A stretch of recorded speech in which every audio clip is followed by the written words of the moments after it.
ओम नमः शिवाय। प्रिय श्रोताओं, आज हम सुनेंगे सोमवार की व्रत कथा, जिसे सुनने मात्र से महादेव की कृपा से मनुष्य के जीवन की हर मनोकामना पूर्ण होती है। जीवन सुख समृद्धि शांति से भरपूर हो जाता है। आप सभी भक्तों से बस यही निवेदन है कि इस कथा को अधूरा ना सुने, क्योंकि अधूरी कथा सुनने से पूर्ण फल की प्राप्ति नहीं होती है। आइए कथा को आरंभ करते हैं। सभी भक्त मिलकर बोले, हर हर महादेव। किसी नगर में एक धनी व्यापारी रहता था। दूर दूर तक उसका व्यापार फैला हुआ था। नगर में सभी लोग उस व्यापारी का सम्मान करते थे। इतना सब कुछ संपन्न होने के बाद भी वह व्यापारी बहुत दुखी था, क्योंकि उसका कोई पुत्र नहीं था, जिस कारण अपनी मृत्यु के पश्चात व्यापार के उत्तराधिकारी की चिंता उसे हमेशा सताती रहती थी। पुत्र प्राप्ति की इच्छा से व्यापारी प्रत्येक सोमवार भगवान शिव की व्रत पूजा किया करता था और शाम के समय शिव मंदिर में जाकर शिव जी के सामने घी का दीपक जलाया करता था। उसकी भक्ति देखकर माँ पार्वती प्रसन्न हो गई और भगवान शिव से उस व्यापारी की मनोकामना पूर्ण करने का निवेदन किया। भगवान शिव बोले, इस संसार में सबको उसके कर्म के अनुसार फल की प्राप्ति होती है। जो प्राणी जैसा कर्म करते हैं उन्हें वैसा ही फल प्राप्त होता है।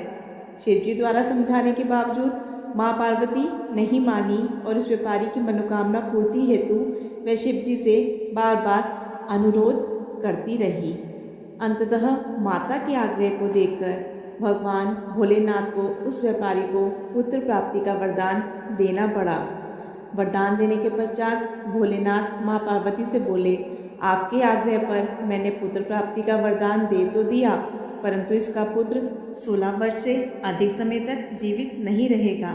उसी रात भगवान शिव उस व्यापारी के सपने आए और उसे पुत्र प्राप्ति का वरदान दिया और उसके पुत्र के 16 वर्ष तक जीवित रहने की भी बात बताई। भगवान के वरदान से व्यापारी को खुशी तो हुई, लेकिन पुत्र की अल्पायु की चिंता ने उस खुशी को नष्ट कर दिया। व्यापारी पहले की तरह सोमवार के दिन भगवान शिव का विधिवत व्रत करता रहा। कुछ महीनों के बाद उसके घर एक अति सुंदर बालक ने जन्म लिया और घर में खुशियां ही खुशियां भर गई। बहुत धूमधाम से पुत्र जन्म का समारोह मनाया गया, परंतु व्यापारी को पुत्र जन्म की अधिक खुशी नहीं हुई, क्योंकि उसे पुत्र की अल्पायु के रहस्य का पता था। जब पुत्र 12 वर्ष का हुआ तो व्यापारी ने उसे उसके मामा के साथ पढ़ने के लिए वाराणसी भेज दिया। लड़का अपने मामा के साथ शिक्षा प्राप्ति के लिए चल दिया। रास्ते में जहाँ भी मामा भांजे विश्राम करते, वहीं यज्ञ और ब्राह्मणों को भोजन कराते। लंबी यात्रा के बाद मामा भांजे एक नगर में पहुँचे। उस दिन नगर के राजा की कन्या का विवाह था, जिस कारण पूरे नगर को सजाया गया था। निश्चित समय पर बारात आ गई, लेकिन वर का पिता अपने बेटे के एक आंख के काने होने के कारण बहुत चिंतित था। उसे भय था कि इस बात का पता चलने पर कहीं राजा विवाह से इनकार ना कर दे, इससे उसकी बदनामी भी होगी। जब वर के पिता ने व्यापारी के पुत्र को देखा तो उसके मस्तिष्क में एक विचार आया। उसने सोचा, क्यों ना इस लड़के को दूल्हा बनाकर राजकुमारी से विवाह करा दूं। विवाह के बाद इसको धन देकर विदा कर दूंगा और राजकुमारी को अपने नगर ले जाऊंगा। वर के पिता ने लड़के के मामा से इस संबंध में बात की। मामा ने धन मिलने के लालच में वर के पिता की बात स्वीकार कर ली। लड़के को दूल्हे के वस्त्र पहनाकर राजकुमारी से विवाह करा दिया गया। राजा ने बहुत सारा धन देकर राजकुमारी को विदा किया। शादी के बाद लड़का जब राजकुमारी के साथ लौट रहा था तो वह सच नहीं छिपा सका और उसने राजकुमारी की ओढ़नी पर लिख दिया, राजकुमारी, तुम्हारा विवाह मेरे साथ हुआ था। मैं तो वाराणसी पढ़ने के लिए जा रहा हूँ और अब तुम्हें जिस नवयुवक की पत्नी बन के रहना पड़ेगा वह कान्हा है। जब राजकुमारी ने अपनी ओढ़नी पर लिखा हुआ पढ़ा तो उसने काने लड़के के साथ जाने से इनकार कर दिया। राजा को जब ये सब बातें पता लगी तो उसने राजकुमारी को महल में ही रख लिया। उधर लड़का अपने मामा के साथ वाराणसी पहुंच गया और गुरुकुल में पढ़ना शुरू कर दिया। जब उसकी आयु 16 वर्ष की हुई तो उसने यज्ञ किया। यज्ञ के समाप्ति पर ब्राह्मणों को भोजन कराया और खूब अन्न वस्त्र दान किए। रात को वह जब अपने शयन कक्ष में सो गया, शिव के वरदान के अनुसार शयन अवस्था में ही उसके प्राण पखेरु उड़ गए। सूर्योदय पर मामा मृत भांजे को देखकर रोने पीटने लगा। आसपास के लोग भी एकत्र होकर दुख प्रकट करने लगे।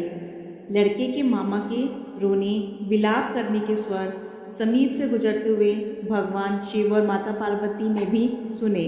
माता पार्वती ने भगवान से कहा, प्राणनाथ, मुझे उसके रोने का स्वर सहन नहीं हो रहा है। आप इस व्यक्ति के कष्ट को अवश्य दूर करें। भगवान शिव ने माता पार्वती के साथ अदृश्य रूप में समीप जाकर देखा तो भोलेनाथ माता पार्वती से बोले, यह तो उसी व्यापारी का पुत्र है जिसे मैंने 16 वर्ष की आयु का वरदान दिया था। इसकी आयु पूरी हो गई है। माँ पार्वती ने फिर भगवान शिव से निवेदन कर उस बालक को जीवन देने का आग्रह किया। माता पार्वती के आग्रह पर भगवान शिव ने उस लड़के को जीवित होने का वरदान दिया और कुछ ही पल में वह जीवित होकर उठ बैठा। शिक्षा समाप्त करके लड़का मामा के साथ अपने नगर की ओर चल दिया। दोनों चलते हुए उसी नगर में पहुँचे जहाँ उसका विवाह हुआ था। उस नगर में भी यज्ञ का आयोजन किया। समीप से गुजरते हुए नगर के राजा यज्ञ का आयोजन देखा और उसने तुरंत ही लड़के और उसके मामा को पहचान लिया। यज्ञ के समाप्त होने पर राजा मामा और लड़के को महल में ले आया और कुछ दिन उन्हें महल में रखकर बहुत सा धन वस्त्र आदि देकर राजकुमारी के साथ विदा कर दिया। इधर भूखे प्यासे रहकर व्यापारी और उसकी पत्नी बेटे की प्रतीक्षा कर रहे थे। उन्होंने प्रतिज्ञा कर रखी थी, यदि उन्हें अपने बेटी की मृत्यु का समाचार मिला तो वह दोनों अपने प्राण त्याग देंगे। परंतु जैसे ही उसने बेटे को जीवित वापस लौटने का समाचार सुना तो वह बहुत प्रसन्न हुआ। वह अपनी पत्नी और मित्रों के साथ नगर के द्वार पर पहुंचा।